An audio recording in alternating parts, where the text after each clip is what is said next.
Could JD Martinez fall into the Mets' lap in free agency? I'll break it down on today's show. You are Locked On Mets, your daily New York Mets podcast. Part of the Locked On Podcast Network, your team every day.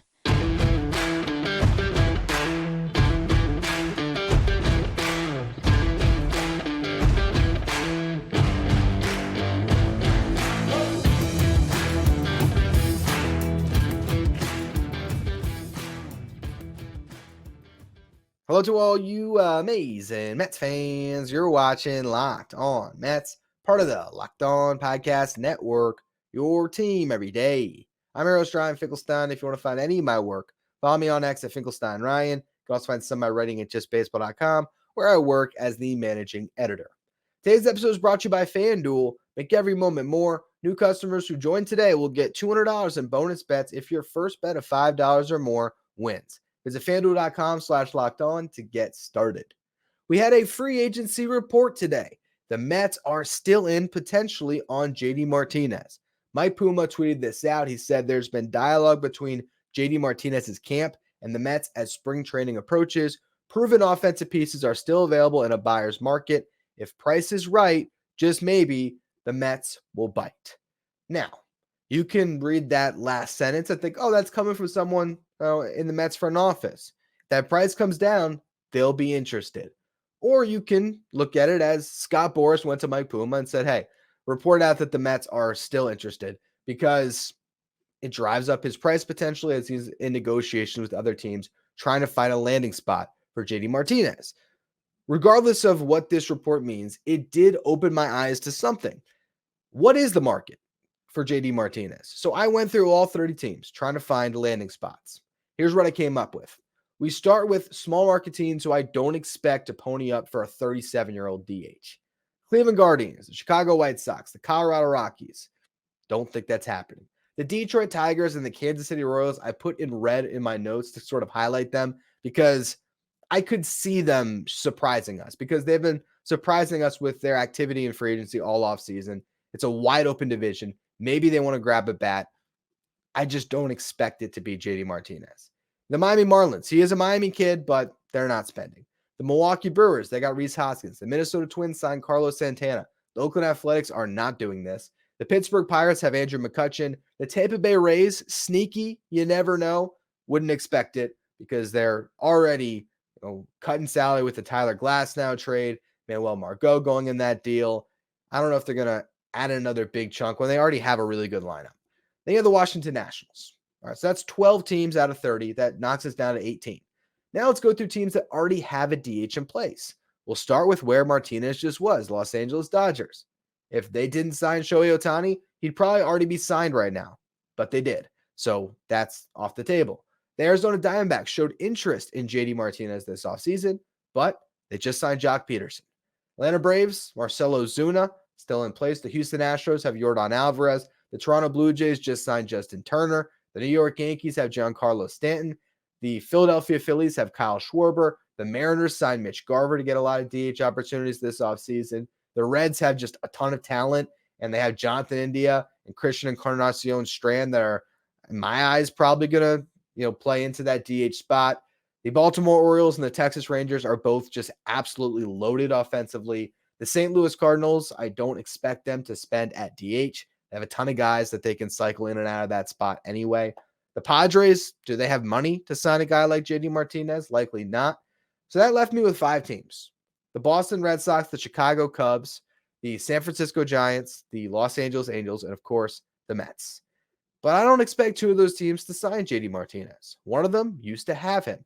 That's the Boston Red Sox.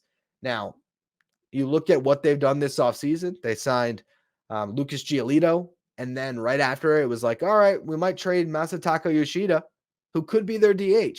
Why would they do that? To shed some money to potentially sign a pitcher. I don't know what they're doing, but I just don't think a reunion's happening there. Maybe it does. I personally don't see it. Chicago Cubs, a team that could use another bat. With that said, though, they have Christopher Morel that's just not good defensively. They can stick at DH. They got Patrick Wisdom in-house as well. And if they're going to spend on a bat, I'm still expecting a Cody Bellinger reunion. Now, if Bellinger signs elsewhere, who knows? Maybe they just decide, let's just get a big bat for our lineup, and JD Martinez could be viable. But for now, I don't necessarily view them as a likely landing spot. We just X'd off 27 teams. It doesn't mean that those 27 can't sign JD Martinez. It's just right now, if I go through the thought process that those GMs have at this juncture of the offseason with the players that they have in place, with the money that we expect them to spend, I don't see it. So all of a sudden, if you're looking at JD Martinez's market coming off an unbelievable season, mind you, because he can't play another position, because he's pretty much a DH only. I don't think anyone's sticking him out in left field anymore. You're kind of left with three teams.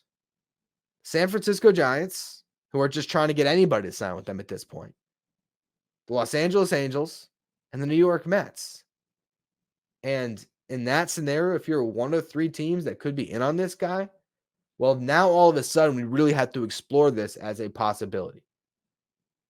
Because the Mets can beat out two teams to sign this guy if they choose to. Talk about the price being right. That's what Mike Puma said. I think it all comes down to years. If the Giants or the Angels pony up and sign him to a 3-year deal or a 2-year deal with an option that has some type of a buyout, the Mets aren't in on this, in my view. If one of those teams guarantees 2 years, I still don't know if the Mets necessarily are in on it unless it's just a situation that Martinez doesn't want to go into. And that's what I want to talk about next, how the Mets could land JD Martinez on a 1-year deal and why it would be them that he would choose over the Giants or the Angels. Before we get to any of that, though, today's episode is brought to you by FanDuel. Happy Super Bowl Sunday to all who celebrate from FanDuel, America's #1 sports book. If you're like me, Super Bowl Sunday is all about scoring the best seat on the couch and grabbing your favorite football snacks and placing some super bets. Whether you like to bet on every prop imaginable, like the color of Gatorade that be tossed on the winning coach, if it's going to be heads or tails for the coin toss, how long's the national anthem, any of that crazy stuff, or you just want to bet on Patrick Mahomes to hit over/under on passing yards or Nick Bosa on sacks, whatever it is, FanDuel has you covered. There's so many ways for you to end the season with a W or 2 Ws, 3 Ws. Not only can you bet on who will win Super Bowl 58, but FanDuel also has bets for which player will score a touchdown, or which players, I should say, how many points will be scored, and so much more. New customers who join today will get $200 in bonus bets if your first bet of $5 or more wins. Place a $5 bet, you win $200 in bonus bets. All you got to do is visit FanDuel.com/lockedon to sign up. That's FanDuel.com/lockedon. FanDuel, official sports betting partner of the NFL. If you're an everyday listener and you don't want to miss out on any of your Mets coverage this season, make sure you become a Locked On Mets insider. This is our texting service where I can send you an update anytime something breaks in the Mets. So if somebody gets hurt, I can send you an update, or if there's a guy that's getting called up, I also will be sending the lineups there every day during the season. It's where you can ask me a question anytime on the Mets. It's also where we're going to be running our giveaways throughout the year. So if you want to be part of our Locked On Mets Insider program, you can find a link in the episode description or go to subtext.com/lockedonmets. Now, I narrowed down the field to 3 teams, the Giants, the Angels, and the Mets for JD Martinez. So let's start with, I think, the team that would present Martinez the best chance to win outside of the Mets, who would maybe give him a multi-year deal, and that's the Giants. So you look at what they have in-house. Right now, if you go to Roster Resource at FanGraphs, Wilmer Flores is their projected DH. They have Lamont Wade at first base. Flores can always spell Wade there. They can push Wade to the outfield in certain lineups, but typically it's going to be Wade at first, Flores at DH. He could also play third. He can play second base in a pinch. Flores has become a really good player out there in San Francisco. And you also have another former Met out there, JD Davis, who's penciled in to be their third baseman. Now, they can let Flores rove if they decide to sign JD Martinez.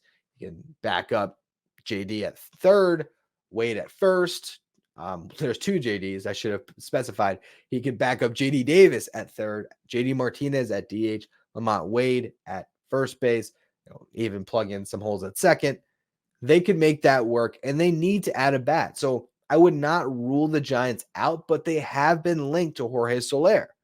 So let's just say in the next 48 hours, Jorge Soler signs a 3-year deal with the Giants. All of a sudden, they're off the board. And in that instance, I'd also note, too, they have not been linked to JD Martinez. Throughout the offseason, there has been reports that have come out linking Martinez to the Angels and the Mets. And really, the Arizona Diamondbacks are like the only other team. It's hard to find a lot of teams with reported interest on Martinez. So if this comes down to Angels or Mets, what would JD Martinez prefer? To go to New York, play in a market he never has before, play on a team with Pete Alonso, Francisco Lindor, Brandon Nimmo, or would he want to go play with Mike Trout and basically just switch places with Shohei Ohtani? I think the Mets are a better situation to win, because as much as you could call the Mets a laughable franchise with some of the stuff that's happened, and as bad of a year as they just had, it's not the Angels. And the Mets aren't far removed from a 101 win season. So I could see JD and Scott Boras representing them sort of talking themselves into the Mets as a better spot.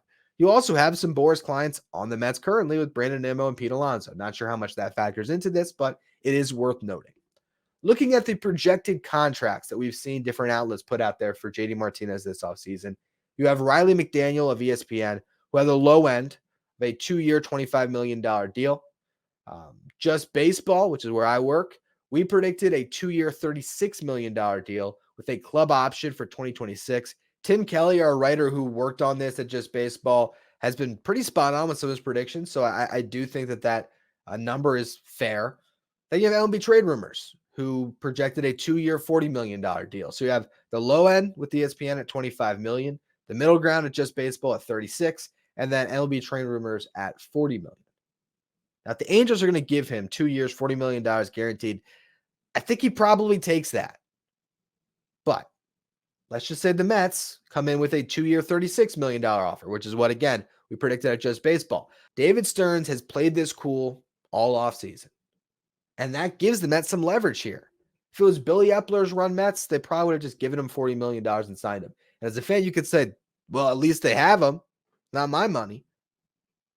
But this is where a GM like David Stearns makes his money. Because if he can get JD Martinez to sign a contract that has a mutual option on the second year, is where I'm working to here.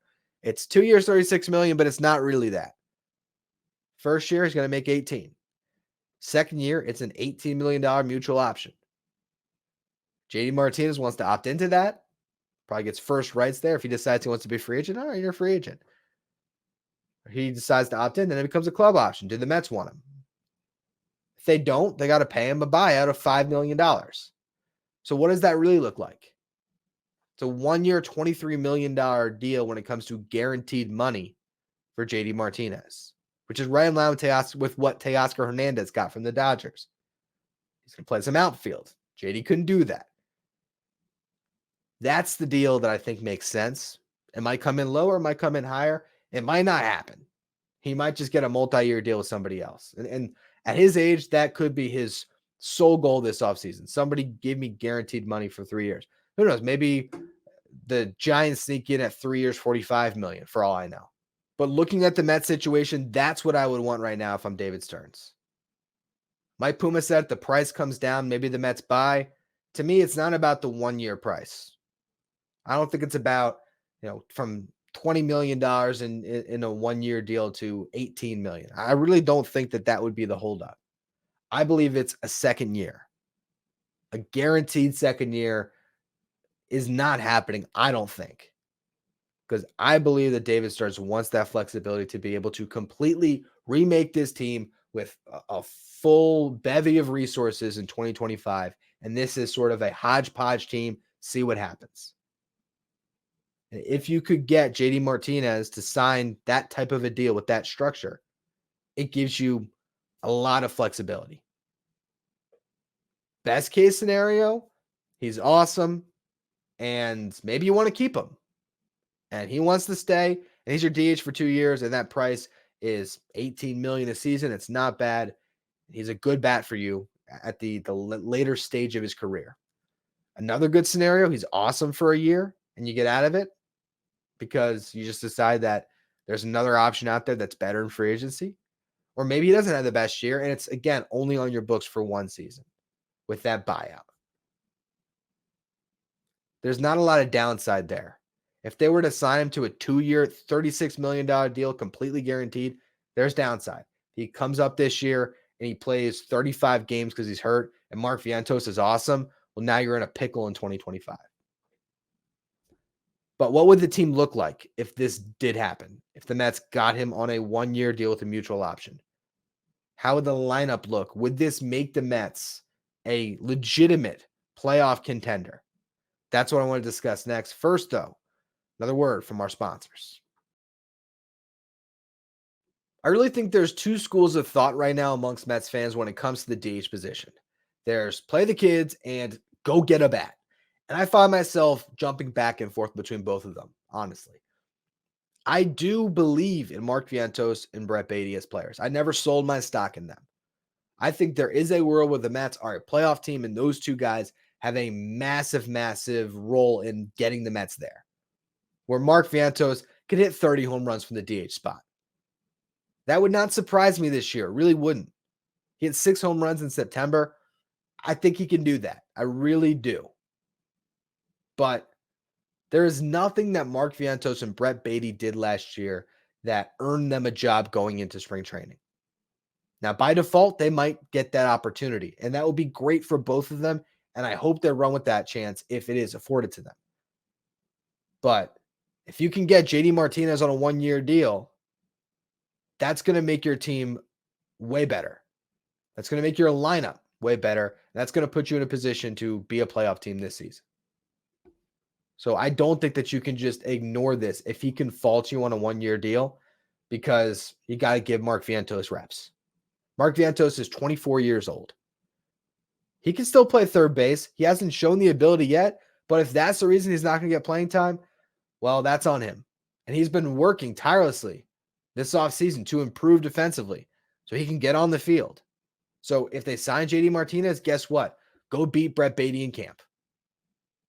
And if not just beating Brett Baty, make sure you beat DJ Stewart to be on the roster. And it's a long season. JD Martinez missed about 50 games last year. He has a history of back injuries the last couple years. 2022, it really plagued him a lot more than last season, but it can always flare up. The dude's in his late 30s. So Mark Vientos will get his opportunities. The season is a funny way of working itself out that way.